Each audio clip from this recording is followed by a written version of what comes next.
bersama saya di acara Ki Candy, dan tadi kita sudah mendengarkan kisah tentang Nelson Tan Su, anak Medan yang sukses sebagai ilmuwan di Amerika. Masih ada di hadapan kita Bung Nelson. Tapi ada satu peristiwa tragis pada waktu itu ketika orang tua Bung Nelson mengalami perampokan dan kemudian mengakibatkan kedua orang tua Anda tewas. Tapi sebelum saya masuk ke sana, saya ingin tahu, setelah Anda ke Amerika, tantangan terberat yang Anda hadapi sebagai anak Indonesia yang sekolah di luar negeri apa? Mungkin dalam hidup ya, since kita bicara tentang tantangan ya, dalam hidup saya yang paling sulit ya, yang pernah saya hadapi itu adalah kejadian orang tua saya yang dibunuh ya, waktu itu dalam perampokan tersebut. Apa yang terjadi kalau boleh tahu? Ya, mereka korban dari perampokan dan juga mereka dalam satu mobil lalu dibawa dan kemudian ya Kejadiannya di mana? Di Medan. Tahun berapa? Tahun 2007 Agustus. Pada saat itu Anda di mana? Saya sudah jadi profesor di Lehigh. Itu adalah beberapa hal yang paling sulit yang pernah saya hadapi. Dan jujur saja, setelah saya dapat menghadapi tantangan tersebut, tantangan yang lain itu sepertinya tidak begitu besar, sangat mudah. Jadi waktu Pak Andi tadi menanyakan soal tantangan yang lain-lainnya itu, sebenarnya tidak begitu sulit sih. Sebagai murid, sebagai mahasiswa, sebagai profesor, sebagai, ya saya juga direktur dari Research Center ya di Lehigh ya, dan juga ya ada apakah politik lah atau apalah dan segalanya, itu sebenarnya tidak begitu susah. Karena ada tantangan paling besar yang saya hadapi ya kejadian tersebut. Ya segalanya itu setelah itu sepertinya tuh kecil, maksudnya tidak begitu sulit dihadapi, katakan Dibandingkan dengan kehilangan kedua orang tua secara tiba-tiba. ya. Baik, kembali ke soal pendidikan ya. Anda sebagai peneliti, kemudian ilmuwan Indonesia yang kemudian mendapat tanda kutip tempat di Amerika. Pertanyaan banyak orang, kenapa orang-orang seperti Anda ini tidak balik ke Indonesia mengabdi untuk bangsa dan negara sendiri? Semuanya harus tergantung pada opportunity dan juga lingkungan yang tepat ya. Anda merasa sekarang ini kesempatan yang ada di Indonesia dengan ilmu Anda? Sekarang di Indonesia memang sudah jauh lebih baik ya, dari zaman tahun 95 waktu saya berangkat ke Amerika. Nah, artinya kalau Anda diundang ke Indonesia, mau atau tidak? Untuk saat sekarang ya, komitmen saya itu kan di Lehigh gitu. Mereka juga memberikan komitmen yang besar ya untuk kita tuh membangun center yang besar. Komitmen itu apakah gaji atau Dana untuk riset, dana riset? dana untuk mahasiswa, dana untuk meng-hire scientist dan postdoc, dan juga meng-hire profesor. Iya, karena banyak sekali ilmuwan Indonesia di luar negeri yang mau pulang, khawatir di negeri ini nggak ada kerjaan karena dana atau budget untuk penelitian relatif kecil, fasilitas. Kalau Anda ditawarin gaji kecil tapi fasilitasnya sama dengan di Amerika, Anda pulang atau tidak? Saya ini orang jujur. Kita ini harus melihat profesor dan juga riset dan juga guru itu adalah sebuah profesi. Di mana itu gaji harus sebanding dengan kapabilitas dari orang tersebut. Baik, terakhir Bung Nelson, apa imbauan Anda buat peneliti-peneliti muda di Indonesia? Saya rasa ini soal confidence dari peneliti-peneliti muda dan juga bukan hanya peneliti, mahasiswa-mahasiswa muda, dari murid-murid di SMA dan SMP juga. Ada satu hal yang kalian tuh harus mengerti gitu. Sebenarnya bangsa kita itu berpotensi besar, nomor 4 terbesar di dunia ya, populasi ya. Dan Indonesia ini memiliki banyak sekali generasi muda, terutama dari masih umur dari 15 sampai 20-an ya. Ini adalah generasi yang bakal mendefinisikan bangsa ini, bukan kita lagi. Adalah sangat penting bahwa confidence dari kalian itu adalah bahwa kita tuh mampu bersaing, tapi yang juga penting itu adalah kita harus memiliki rasa humble ya, rasa rendah hati, rasa itu bahwa kita tuh memang bisa, tetapi juga sadar untuk mencapai hal tersebut itu harus memiliki dedikasi yang tinggi, fokus dan kerja keras. Walaupun setelah mencapainya itu kita harus menyadari bahwa kita itu bukan yang terbaik. Kita itu masih banyak yang jauh lebih baik dari kita. Iya, kita berikan aplaus luar biasa. Baik, Bung Nelson, terima kasih banyak. Terima kasih sudah mau hadir jauh-jauh dari Amerika. Ya, terima kasih Terima banyak kasih, sukses atas buat Anda. kesempatannya. Ya, Satu hari kita tunggu Anda kembali ke negeri sendiri ya. Ya, terima kasih. Iya. Ya. Nelson Tamsu. Thank you.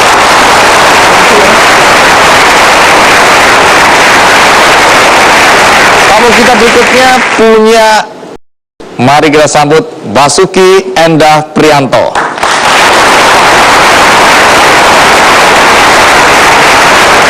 Ya, Mas Basuki, apa kabar? Alhamdulillah baik. Baik ya? Baik. Silakan duduk. Terima kasih. Anda, saya lihat di catatan saya, alamatnya di Swedia. Betul. Jadi Anda tinggal di Swedia sekarang ini? Saya sudah tinggal di Swedia lebih dari 7 tahun. Oke. Tapi Anda warga negara? Tetap WNI, Tetap WNI. warga negara Indonesia. Iya, paling tidak saya agak lega dikit ya. Kenapa Anda tinggal di Swedia ya? Saya tinggal di Swedia, ada banyak faktor Bang Andi.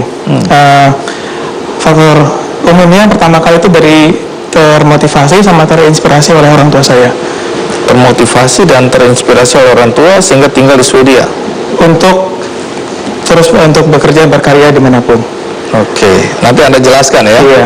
Sebagai ilmuwan atau orang Indonesia yang bekerja di luar negeri, saya dengar Anda punya cukup banyak paten ya. Betul. Berapa banyak paten? Sampai sekarang ada 23 paten. 23 paten dan masih ada sekitar 4 masih under review. Nggak cukup banget. Jadi paten-paten itu dipatenkan di mana? Semuanya di Swedia. Semuanya di Swedia. Semuanya di Swedia, iya. Baik, menarik ya. Nanti jelaskan apa saja itu. Dan sekali lagi saya selalu ingin tahu apa manfaat ilmu yang Anda pelajari dan Anda terapkan dalam industri. Nanti industri Anda apa? Telekomunikasi. Telekomunikasi. Baik, kita semua pasti penasaran, tapi kita rehat sejenak. Ikuti terus Kick Andy.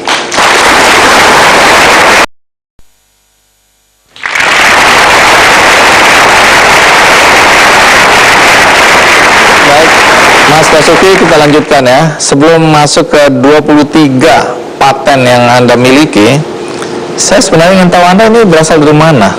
Saya lahir di Bandung. Kemudian tahun 2000 saya ke Singapura karena mendapatkan beasiswa dari Nanyang Technological University di sana. Oh, dapat beasiswa. Dapat beasiswa penuh untuk sekolah dan juga untuk hidup di sana. Oke. Orang tua bekerja sebagai apa? Orang tua saya purnawirawan TNI AU. Anda sendiri lulusan mana? Dari sini sebelum ke Nanyang. Sebelumnya saya kuliah di Teknik Elektro ITB Bandung. Sebelum saya dapat beasiswa, saya sempat bekerja dulu kerja di Jakarta di perusahaan multinasional untuk menambah wawasan industri. Menarik. Anda ini kan sekarang ilmuwan yang membanggakan bangsa Indonesia karena punya 23 paten. Waktu di ITB itu sudah kelihatan pinter nggak? Penasaran. Sebenarnya biasa-biasa aja. Biasa. Anda lulus dengan predikat apa? Ya, alhamdulillah saya dapat predikat cum laude pada saat itu.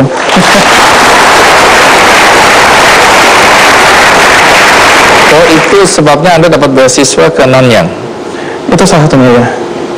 Baik, sebelum kita lanjutkan, ada baiknya kita ikuti dulu kisah tentang Basuki Prianto berikut ini.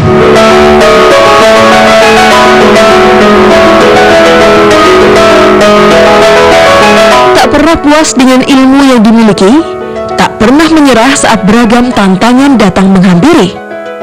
Itulah karakter Basuki Endah Priyanto yang berkomitmen untuk terus belajar dan mengembangkan diri.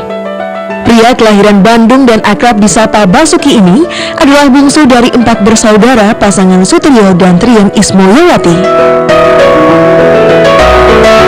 Di mata keluarga, Basuki adalah putra yang sangat membanggakan. Sejak kecil, ia sudah menunjukkan bakatnya dan menyukai belajar tanpa harus diminta. Begitu waktu kecilnya juga itu ya anak yang biasa kayak anak pada umumnya. Dan sekolahnya waktu kelihatan rada menonjol itu dari kelas 4 SD. Tapi dia itu juga rajin dari kecilnya, udah suka bantu ibu apa yang bantu yang ringan aja. Terus kuliah di ITB itu ditempuh dalam 4 tahun penuh.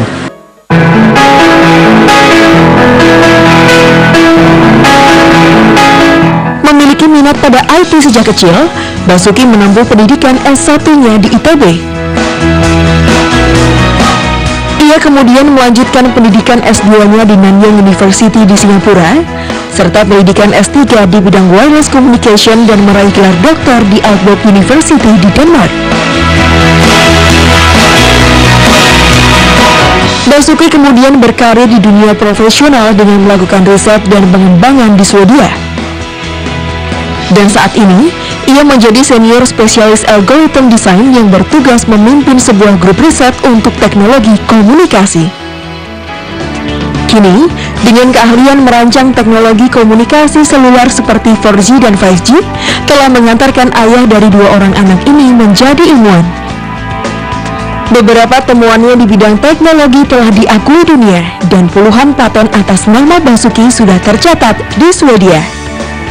Saya mengharapkan sekali sebagai orang tua, Basuki itu bisa kembali ke Indonesia dan bisa bermanfaat untuk orang di Indonesia, tapi dengan syarat Basuki di Indonesia harus sudah menyediakan SDM-nya. Kendati jauh dari tanah air, peneliti muda ini terus berkontribusi untuk Indonesia. Saat berada di Indonesia, ia selalu menyempatkan diri memberikan mata kuliah umum di beberapa universitas.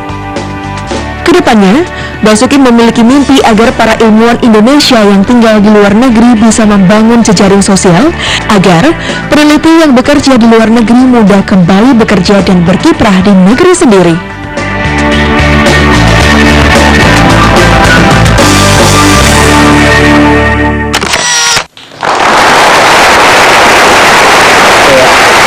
Menarik mengikuti perjalanan pendidikan Anda ya, dari ITB lulus cum laude, kemudian ke Nanyang University di Singapura. Nah, sesudah di Nanyang kemana Anda? Setelah selesai S2, saya sempat bekerja di NTU di tempat yang sama selama 3 tahun. Lalu saya ke Denmark untuk studi S3. Studi apa di sana? Di sana saya mengambil S3 di wireless communications. Kenapa tertarik pada bidang itu? Dari kecil memang saya sudah termotivasi untuk masuk bidang teknik elektro, terutama telekomunikasi. Kenapa itu? Awalnya saya lihat orang tua saya yang bidangnya engineering. Lalu di keluarga juga ada paman saya yang pada saat itu cukup sukses, dan mereka alumni teknik elektro bidang telekomunikasi. Orang tua saya bilang, tuh lihat paman kamu bisa sukses. Jadi itu tetap yang mempengaruhi itu ya? Pengaruh ya. Jadi akhirnya Anda meraih gelar doktor? Akhirnya tahun 2008 saya meraih gelar doktor di bidang wireless communications sebelum pindah ke Swedia. Oke. Ini perlu saya tambahin lagi. Jadi setelah saya selesai S3 itu saya berpikir, ini apakah saya terus di akademik, postdoktoral, atau jadi profesor seperti Profesor Musa Tansu, atau masuk di industri. Dan alhamdulillah saya mendapat tawaran pada saat itu. Uniknya di 4 negara yang berbeda. Di mana aja? Di Denmark sendiri, di Finland, pada saat itu ada salah satu perusahaan media terkemuka, di Jerman, dan di Swedia. Kenapa mereka begitu tertarik sama Anda? Ilmu Anda apa hebatnya? Pada saat itu S3 saya itu mengenai 4G. Itu tahun 2005. Jadi itu lagi fase standarisasi 4G, lagi booming-boomingnya, dan masuk di Indonesia tahun sekarang ya. Baru-baru. Hampir 10 tahun ya. Oh, itu yang membuat mereka tertarik pada Anda karena bidang yang ditekuni memang seksi waktu itu ya. Seksi ya, sampai sekarang. Muncul sekarang dari segi riset muncul 5G. Ketika Anda berada di persimpangan jalan, karena tawaran ada dari universitas, ada dari industri, bagaimana Anda memutuskan waktu itu? Saya memutuskan untuk mengambil industri karena dari pandangan saya, industri itu lebih dinamis. Saya ambil contoh, misalkan orang ganti handphone mungkin 1 atau 2 tahun. Artinya kami dari segi research ataupun production, kita harus selalu dinamis mengembangkan dan menemukan atau berinovasi untuk menghasilkan suatu teknologi yang baru. Ditantang Itu terus tantangannya ya? cukup besar. Kalau kita telat dikit, bisa-bisa nggak kepakai itu teknologi yang kita temukan. Nah, soal 23 paten itu paten bidang apa aja itu? Semuanya di bidang wireless communications. Bisa jelaskan apa yang dipatenkan? Apa istimewanya paten Anda itu sehingga Anda merasa perlu untuk mematenkannya? Dari segi paten, tentu saja sebelum kita mematenkan, kita melihat value dari apa yang kita temukan. Apakah itu bisa berguna buat masyarakat? Bagaimana nilainya? Yang pertama, bagaimana handphone itu lebih reliable dimanapun berada, di basement ataupun naik kereta Shinkansen yang super cepat, tetap bisa berkomunikasi dengan kecepatan tinggi. Yang kedua, bagaimana bisa terus meningkatkan kapasitas dari yang ada. Misalkan pada saatnya handphone itu antenanya cuma 2, bagaimana bisa 4, dan masing-masing itu 4, berarti kapasitasnya bagaimana bisa didouble menjadi 4 dan tetap reliable. Sumbangsi ilmu Anda itu di mananya ini? Sumbangsi saya, jadi setelah dipatenkan dan perlu saya melihat apakah ini bisa diimplementasikan di produk misalkan. Kalau itu dipilih, itu ya udah, itu ada di jutaan handphone, ada di market. Itu salah satunya. Yang kedua, terutama sekarang saya alhamdulillah diberi kepercayaan oleh perusahaan saya sekarang untuk menjadi delegasi di Badan Standarisasi Teknologi Seluler Dunia.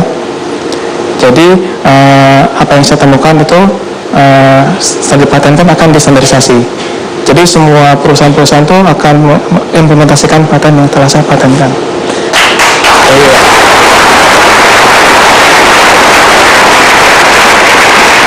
Kalau Anda patenkan begini, hak patennya ada di perusahaan atau di Anda? Paten itu mahal, Bang Andi. Untuk mematenkan harus Paten itu berapa? mahal sekali. Untuk mematenkan dan untuk memelihara itu cukup mahal. Jadi timbal baliknya si perusahaan juga memberikan istilahnya invention award buat kita para paten, buat kita para inventor ini. Tapi itu berarti milik perusahaan. Itu pada akhirnya milik perusahaan ya. Baik. Jadi sekarang Anda bekerja untuk perusahaan apa? Saya bekerja di Sony Mobile Swedia. Uniknya saya satu-satunya orang Indonesia di Satu-satunya orang Indonesia.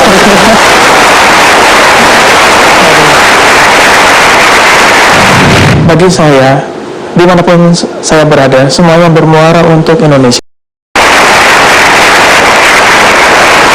Terima kasih Anda masih bersama saya, dan topik kita kali ini adalah para ilmuwan Indonesia yang masyhur di negeri orang. Dan masih ada Mas Basuki. Mas Basuki, saya dengar kabar bahwa walaupun Anda sekarang berada di Swedia, tapi banyak sekali negara yang naksir sama Anda, mengincar, mulai menggoda dengan iming-iming macam-macam untuk pindah ke perusahaan mereka atau mengajar di universitas. Tapi Anda kelihatannya masih tetap bertahan di Swedia. Kenapa? Jadi sambungan tadi, setelah saya dapat tawaran dari beberapa tempat, saya berdiskusi dengan pembimbing saya. Katanya, oke, baik, kamu punya pilihan opsi karir buat kamu. Sekarang, think about your family. Di mana mereka paling betah. Wah, ini pinter mereka ya. Jadi akhirnya saya pilih Swedia. Pertama karena di sana ada Ericsson, itu perusahaan terbuka dan telekomunikasi. Saya bergabung di sana. Yang kedua, istri saya bisa sekolah, dan sekarang saya S3 juga sebagai staf peneliti di Lund University Hospital, Swedia. Yang ketiga, pada saat itu saya baru startup family. Jadi saya pilih negara yang dikenal Kita bisnis ya, startup family gitu ya. Kalau di sini bisnis baru startup gitu ya. untuk Swedia itu masalah family tetap nomor satu. Terus fasilitas apa yang Anda dapatkan? Dari segi riset saya kira hampir sama ya, di negara Eropa cukup advance mengenai hal ini. Kemudian yang masalah keluarga, misalkan kalau saya punya anak itu lahir di sana, kami diberi kesempatan untuk ambil cuti. Itu cukup luar biasa banyaknya. Berapa lama cuti? Kita berdua itu bisa mendapatkan cuti 480 hari kerja. Cuti 480 hari. Jadi kalau mewah sekali. Dengan cuti itu gaji dibayar penuh atau? hampir penuh, kira-kira 80 hingga 90%. Jadi tidak terlalu masalah ya. Tidak terlalu masalah ya. Tapi gaji kompetitif. Sangat-sangat kompetitif di sana ya. Oke, jadi itu yang membuat Anda betah di sana ya. Selain karena istri juga bekerja. Nanti saya akan tanya karena istri Anda juga hadir di sini ya. Sang istri tercinta Ihdina Sukma Dewi sudah ada bersama kita. Boleh berdiri? Iya.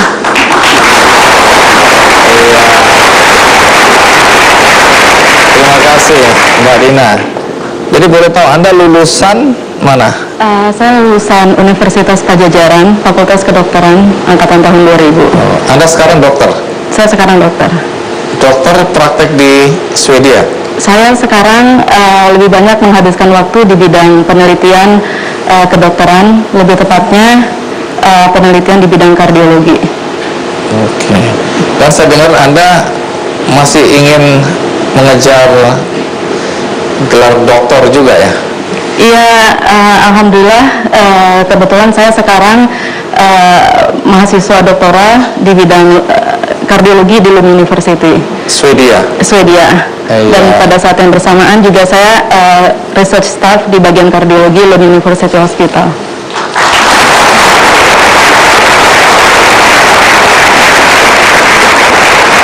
Kembali lagi saya selalu merasa bahwa di balik laki-laki yang sukses ada istri yang luar biasa, yang hebat. Apa yang Anda kagumi dari Mas Basuki? Sebagai suami boleh, sebagai ilmuwan boleh. Sebagai seorang ilmuwan, Mas Basuki ini adalah orang yang sangat rendah hati menurut saya. Ada beberapa hal yang misalnya tentang patennya Mas Basuki gitu, itu saya kok taunya dari orang lain gitu. Jadi ketika saya mungkin bertemu dengan koleganya Mas Basuki gitu di kantor gitu, saya melihat bagaimana respect mereka gitu terhadap Mas Basuki gitu. Sementara di rumah Anda suruh-suruh gitu. Anda nggak pernah pamer suami Anda kepada Nggak Anda? pernah, iya. Nggak pernah bilang. Kaget prestasinya orang lain yang yang memberi apresiasi gitu. Jadi ya itu menurut saya itu poin pertama. Dan poin kedua, Mas Basuki ini sangat cinta terhadap keluarganya, terutama terhadap ibunya. Mas Basuki ini tidak pernah, sejak kita menikah itu tidak pernah luput untuk menelpon ibu dan memberi kabar dimanapun kita berada. Walaupun terutama dengan pekerjaannya sekarang gitu, Mas Basuki sering traveling, tapi dia selalu memberi kabar terhadap ibunya. Dan itu satu hal yang bagi saya sangat saya appreciate dari Pak Mas Basuki.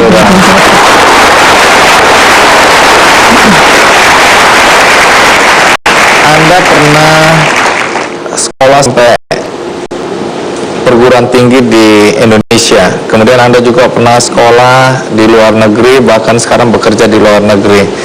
Banyak orang mengatakan bahwa orang-orang seperti Anda ini enggan pulang karena fasilitas yang tidak memenuhi syarat di sini untuk penelitian, kemudian dana yang minim untuk melakukan penelitian. Tapi kalau dari sudut pandang Anda sendiri, bagaimana Anda membandingkan antara di luar negeri dengan di Indonesia? Apa kelemahan-kelemahan di Indonesia? Kalau dari sudut pandang saya, yang pertama itu adalah komitmen pemerintah itu cukup penting. Karena itu mengarahkan suatu negara. Saya lihat, terutama saat ini, Indonesia itu lebih cenderung dikategorikan sebagai negara konsumerisme. Lebih suka beli daripada bikin sendiri. Kalau pemerintah negara sudah mengkondisikan untuk memproduksi sendiri, itu efeknya sangat besar. Setelah itu, di luar itu adanya sinergi yang cukup bagus dari pemerintah, dari industri, dan juga dari institusi pendidikan. Misalkan riset pendidikan itu disponsori oleh pemerintah dan juga partai dari industri, hasilnya itu bisa langsung digunakan oleh industri. Jadi ada semacam siklus yang ada outputnya. Saya lihat di Indonesia itu masih sangat terbatas sekali gitu. Ada riset dari universitas, tapi ujungnya mentok, atau nggak diterapkan oleh industri. Jadi ya nggak dimanfaatkan juga pada akhirnya. Baik, saya selalu ingin tahu, kalau Anda nantinya diminta pulang, orang tua Anda tadi, ayah Anda ingin Anda pulang, tapi kalau ada kesempatan Anda diminta pulang, apakah Anda bersedia? Tapi sebelum ke sana, saya ingin ke Ahmad Aditya. Adit, ya. Adit ini yang selalu antusias bersama teman-temannya menawarkan atau memberikan info kepada saya tentang orang-orang hebat semacam ini. Karena Adit termasuk penggagas dari I4. Nah, coba jelaskan apa itu I4 itu? Ya, I4 itu adalah Ikatan Ilmuwan Indonesia Internasional yang digagas sejak tahun 2009 oleh Perhimpunan Pelajar Indonesia di seluruh dunia, bergabung dengan beberapa ilmuwan-ilmuwan di seluruh dunia. Pada tahun 2009 kita mendeklarasikan Ikatan Ilmuwan Indonesia Internasional di Den Haag, dan pada saat itu juga kita berhasil mengumpulkan sekitar 800 ilmuwan Indonesia yang ada di luar negeri. Dan sejak itu maka I4 terus berkembang, dan ada beberapa hal sebenarnya yang kita lakukan. Dalam jangka pendek yang kita lakukan adalah menginformasikan dan memetakan potensi ilmuwan kita yang ada di luar negeri. Apa itu tujuan awalnya? Tujuan awalnya itu. Oke, terus? Kemudian apa yang mereka lakukan, bagaimana mereka berkarya di luar negeri, dan membuat itu jadi satu data yang kemudian terus kita update sampai saat ini. Nah, itu yang jadi tujuan awal. Kemudian di tahun-tahun setelah I4 berdiri, kita coba menghadirkan pemikiran-pemikiran inovatif dari ilmuwan-ilmuwan kita yang ada di luar negeri untuk hadir di kampus-kampus di ruang kelas. Nah, akhirnya muncullah ide seperti kuliah online waktu itu, yang digagas dari luar, menghadirkan dengan teknologi komunikasi, kemudian disambungkan dengan di ruang-ruang kelas. Setelah ini berjalan hampir beberapa bulan, akhirnya jadi makin berkembang. Kita sampai buat kuliah online di Papua, kita buat kuliah online di Pasuruan, kita buat kuliah online di Kajen, yang makin lama makin banyak gitu. Nah, dari perjalanan kita itu ternyata berkembang lagi gitu. Banyak sekali mahasiswa-mahasiswa S1 di Indonesia ataupun pelajar-pelajar kita yang ada di Indonesia itu tertarik untuk jadi ilmuwan seperti orang-orang yang memberikan kuliah tamu tadi. Nah, kemudian muncul lagi ide kedua adalah bagaimana menghadirkan informasi tentang potensi bisa kuliah ke luar negeri itu langsung ke pelajar dan mahasiswa yang ada di Indonesia. Hal ketiga yang sebenarnya sempat kita mau rintis dan kita coba gagas sampai sekarang adalah bagaimana melakukan transfer dari ilmu yang ada di luar untuk bisa berkembang jadi satu teknologi yang aplikatif di Indonesia. Kita coba untuk mempertemukan tiga elemen tadi yang seperti Mas Basuki bilang, kampus, industri, dan juga pembuat kebijakan untuk duduk di dalam satu meja. Dan memang banyak sekali tantangan yang menurut saya perlu kerja keras untuk bisa mengaplikasikan hal ini gitu. Baik, jadi ini masih tetap semangat tapi ya? Ya.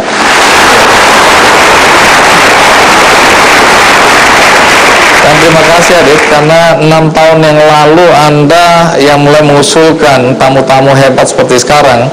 Dan Nelson Tansu adalah orang yang kita kejar 6 tahun lalu tapi tidak tertangkap. Setelah 6 tahun baru dia bisa hadir di sini, dan juga Mas Basuki ya, terima kasih ya. Ya. Terakhir, kalau Anda disuruh pulang, bersediakah?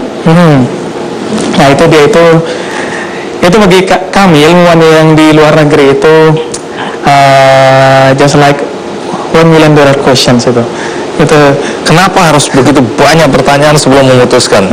Kan tinggal pulang aja, saya belikan tiket misalnya. Saya sudah pulang. Sudah pulang. Apa pertimbangannya? Apa yang menjadi konsiderasi Anda? Ya itu dia, sebelum pulang kita harus tahu dulu masalahnya apa di Indonesia, tantangannya seperti apa gitu. Tentu saja kalau saya pulang, saya tidak mau pulang lalu startup dari zero, itu cukup riskan buat saya ya. Bahkan lebih parah lagi nganggur. Bahkan lebih paling nganggur. Saya pikir kalau sekarang saya pulang itu biasa-biasa gila itu. Saya nggak bisa. Karena itu tadi seperti Pak Rasul bilang itu apresiasi dari pemerintah buat kita ilmuwan itu bisa sangat kurang. Gitu. Dan saya cerita yang misalkan dulu yang sekolah terus pulang jadi guru komputer saja padahal misalkan ahli nuklir misalkan. Makanya lebih baik dipersiapkan dulu, kita bikin channelnya agar semuanya bisa berjalan dengan smooth. Baik, jadi artinya bukan karena nasionalisme Anda rendah kemudian nggak mau pulang, tapi logika Anda mengatakan kalau pulang sekarang ilmu Anda sia-sia ya. Intinya harus dipersiapkan dulu. Bagi saya, dimanapun saya berada, semuanya bermuara untuk Indonesia. Apa yang saya rancang sekarang itu bakal jadi handphone nanti, misalnya untuk 5G tahun 2020. Itu saya kira cukup krusial itu. Adanya orang Indonesia di sana cukup krusial. Saya cukup bangga. Saya lihat ada 2 orang Indonesia saja dari kira-kira 1000 delegasi itu hanya ada 2 orang Indonesia. Kalau saya pulang, ini siapa nih orang Indonesia di sini? Perlu ada kaderisasi dan regenerasi dulu sebelum saya bisa pulang ke Indonesia. Baik, mudah-mudahan itu terjadi ya. Baik, terima kasih Mas Basuki sudah mau hadir di acara ini. Sama-sama Bang Andi. Dan jangan kemana-mana, karena setelah ini kita akan menyaksikan satu pertunjukan menarik di Kick Andy Show. Ikuti terus Kick Andy.